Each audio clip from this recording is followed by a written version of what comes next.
आज की इस क्लास में रैशनल नंबर और इरैशनल नंबर को डिटेल में हम लोग समझेंगे क्योंकि आपकी परीक्षा में एमसीक्यू का क्वेश्चन जब पूछा जाता है तो उसमें एक क्वेश्चन आपसे पूछा जाता है कि which of the following is a rational number या which of the following is an irrational number. तो आपका सारा डाउट इस सेशन में क्लियर होने वाला है कि रैशनल क्या होता है, इरैशनल क्या होता है, उसको डिटेल में हम लोग इसको देखेंगे। तो पहली चीज ये रैशनल नंबर दिया है, इधर इस साइड इरैशनल नंबर दिया गया है। रैशनल नंबर का आप लोग सबसे पहले डेफिनेशन देख लेते हैं। तो रैशनल नंबर का आप लोग डेफिनेशन जानते हैं कि वे सभी नंबर जिन्हें p बाई क्यू के रूप में लिख सकते हैं जहां q is not equal to 0। Definition तो कई बार पढ़ लिया है, लेकिन उसके बावजूद भी क्लियर नहीं हो पाता है। जब आपके पास क्वेश्चन आता है तो आप क्या करते हो, गलती कर देते हैं, आप कंफ्यूज रहते हैं। तो उसको और क्लियर करने के लिए क्या किया गया है, ये कुछ पॉइंट्स दिए गए हैं जिससे कि आपको क्लियर समझ में आएगा। तो दुनिया का कोई भी नंबर जिसको p बाई क्यू के रूप में रिप्रेजेंट कर सकते हैं जहाँ q is not equal to 0, तो कौन कौन से नंबर्स हो सकते हैं। तो पहली चीज वो हो सकता है इंटीजर्स।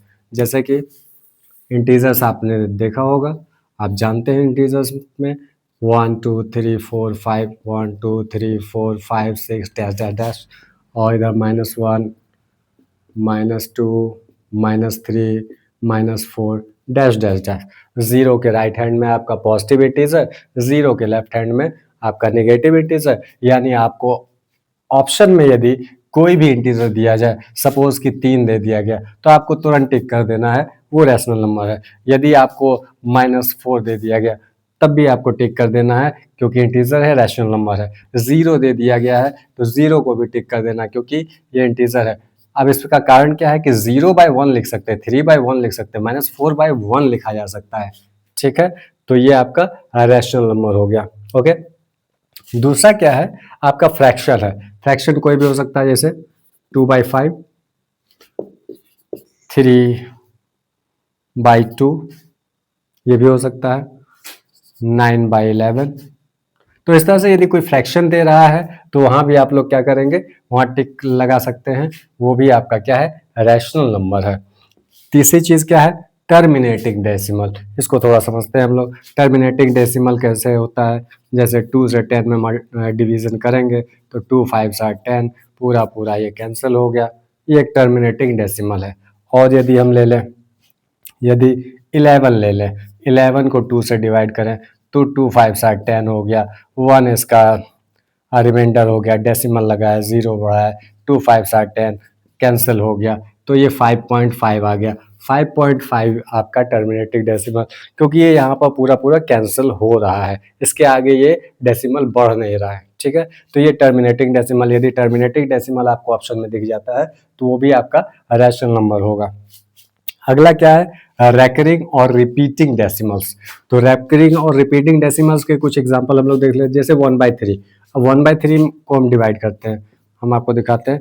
क्या करेंगे, डेसिमल लगाएंगे, 0, 3 3 ज़ा 9, तो ये 3 3 3 3 चलता चला जाएगा, तो 0.333 ये क्या है, ये टर्मिनेटिंग नहीं है, नॉन टर्मिनेटिंग लेकिन रिपीटिंग है। नॉन टर्मिनेटिंग बट रिपीटिंग और रैकरिंग। तो यदि इस प्रकार का भी आपको ऑप्शन दिया जा रहा है तो वो भी आपका रैशनल नंबर होगा, आप उसको टिक कर सकते हैं। अगला है आपका परफेक्ट स्क्वायर। परफेक्ट स्क्वायर क्या होता है, जैसे √4, 4 का क्या हो जाएगा, 2, स्क्वायर 2 हो जाएगा। √9, 9 का क्या हो जाएगा, 9 का हो जाएगा 3। √16, √16 का कितना हो जाएगा, 4। तो वो सारे रूट्स जिनका आप क्या कर सकते हैं, वैल्यू निकाल सकते हैं।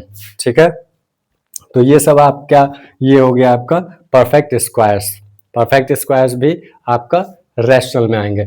5 चीजें मैंने बताई है, एक बार फिर से देख लेते हैं। इंटीजर्स कोई भी आपको मिले वो रैशनल नंबर होगा, फ्रैक्शन कोई भी आपको मिले वो रैशनल नंबर होगा, टर्मिनेटिंग डेसिमल कोई भी आपको मिले वो रैशनल नंबर होगा, और रैकरिंग और रिपीटिंग डेसिमल कोई आपको मिले वो भी आपका रैशनल नंबर है, और जो भी परफेक्ट स्क्वायर्स हैं वो आपका रैशनल नंबर है।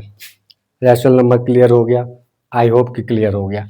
अब आगे चलते हैं इरैशनल नंबर की ओर। इरैशनल नंबर क्या कह रहा है, square root of non perfect square.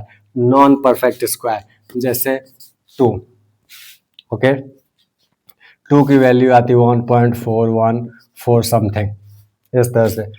Main इसका जो एक्सपेंशन होता है, डेसिमल एक्सपेंशन जो होता है, वो नॉन टर्मिनेटिंग नॉन रैकरिंग होता है। उसी प्रकार √3 हो गया, √5 हो गया, √6, √7। तो इस प्रकार से जो भी आपको एग्जाम्पल दिया जा रहा है, जो भी ऑप्शन दिया जा रहा है, आपको सीधे यदि पूछ रहा है कि आपको इरेशनल नंबर बताना है तो उसमें टिक कर देना है, ठीक है। ये सारा इरेशनल नंबर होगा। दूसरा नॉन टर्मिनेटिंग नॉन रैकरिंग, यदि इस टाइप का डेसिमल दे रहा है 0.0101000100 एंड डैश डैश, ठीक है। तो ये नॉन टर्मिनेटिंग है और नॉन रिपीटिंग नॉन रैकरिंग है। तो यदि ये दो कंडीशंस हैं और कुछ वैल्यूज जैसे पाई की वैल्यू हो गई, पाई भी आपका जो है आपका इरेशनल नंबर में ही गिना जाता है। तो इस प्रकार से इरेशनल में एक पॉइंट ये हो गया, दूसरा पॉइंट ये हो गया, ये पाई हो गया, ठीक है। तो इस प्रकार से आप लोग इरेशनल नंबर और रैशनल नंबर यदि अब आपके क्वेश्चन में पूछा जाता है, ऑब्जेक्टिव टाइप क्वेश्चन पूछा जाता है, तो आई होप कि आप आसानी से कर पाएंगे।